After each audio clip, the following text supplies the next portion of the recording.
Um ótimo dia para você e seja bem-vindo a mais um episódio de Café com Torá. Hoje vamos estudar Hilchot De'earth, capítulo 5, Halachá de número 13. Vamos ler o terceiro e quarto parágrafos. Falando ainda sobre o sábio na Torá, o texto diz assim: paga por suas compras imediatamente, não age como fiador, nem aceita objetos por depósito, nem age como coletor de débitos para quem empresta. Aceita obrigações em questões de compra e venda para as quais a Torá não o considera obrigado, de modo a cumprir e não voltar atrás em seus compromissos verbais. Se outros têm obrigações para com ele perante a lei, ele os concede extensão e os perdoa, empresta e concede dádivas. Meu comentário: há aqui alguns princípios que são evocados pelo Rambam, por Maimônides, e que também têm a ver com ter uma vida financeira saudável. Quando se pensa em ter uma vida financeira saudável, a primeira coisa que normalmente as pessoas pensam é como ter bons recursos para poder se sustentar. Porém, também é verdade que faz parte do processo de ter uma vida financeira saudável ser capaz de empregar bem esses recursos. Ok, a Torá passou valores que nós vimos até agora e que nos ajudam a termos mais recursos, porque nos ajudam a administrar melhor os nossos recursos. Mas o que fazer com isso?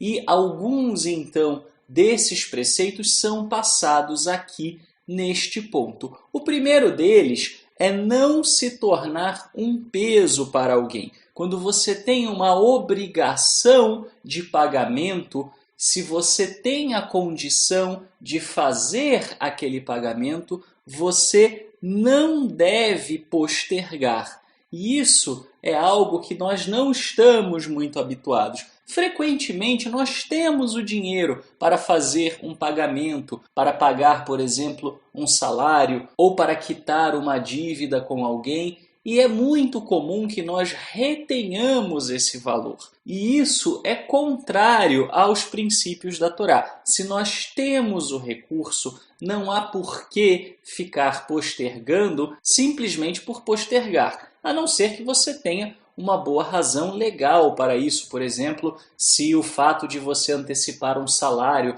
fará com que a pessoa adquira algum tipo de direito trabalhista que você depois não terá condições de assumir, ou algo do gênero. Se não for te trazer nenhum tipo de prejuízo pessoal, não há razão para reter algo que você pode antecipar e que você pode quitar em termos de débito.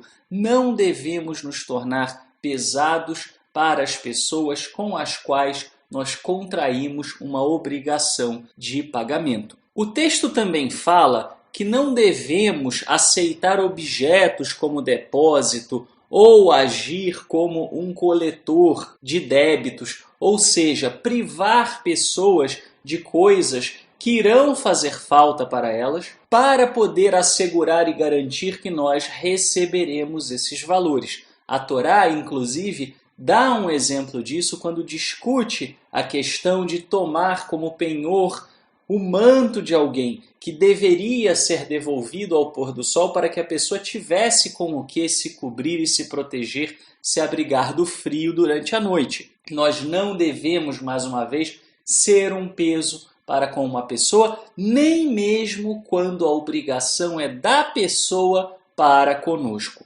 Semelhantemente, é interessante que a Halachá encoraje que nós vamos além da questão do direito na Torá. Por quê? Porque a Torá não fala só de direito, a Torá também nos ensina a sermos bondosos e misericordiosos. Se você empenhou a sua palavra em alguma questão, a sua palavra também é válida. Não se pode dizer, mas perante a Torá eu não teria essa obrigação. Mas se você contraiu essa obrigação pela sua palavra, então essa obrigação deve ser cumprida, mesmo que a Torá em si não estabeleça essa obrigação, pois a Torá estabelece que nós temos o dever de, dentro da medida do que nos é possível, honrarmos com a nossa palavra em todas as circunstâncias. E a Torá também nos incentiva a sermos generosos, a sermos bondosos.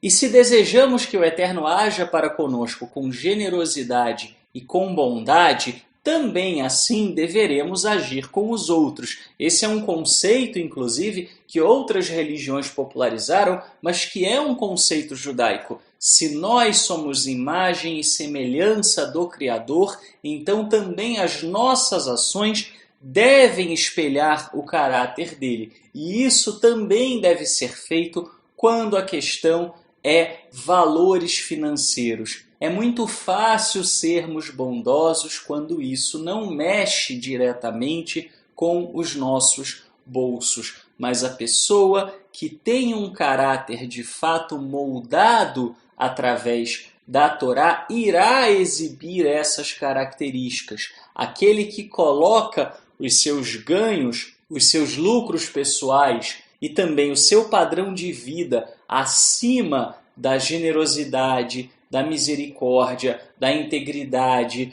do evitar ser um peso excessivo para quem tem um status financeiro menor, etc., etc., essa pessoa não está, de fato, exibindo uma vida alinhada com a Torá. E isso não só prejudica a nossa vida financeira, uma vez que poderemos deixar de receber as bênçãos que o Eterno tem reservadas para nós simplesmente por andarmos desalinhados com a sua palavra, como isso afeta também a nossa espiritualidade e não contribui para que tenhamos uma vida mais próxima dele e daquilo que ele estabeleceu. Sujeitar a sua vida financeira ao Eterno é um passo importantíssimo para que o relacionamento com ele seja cada vez melhor. Até amanhã, se o Eterno nos permitir.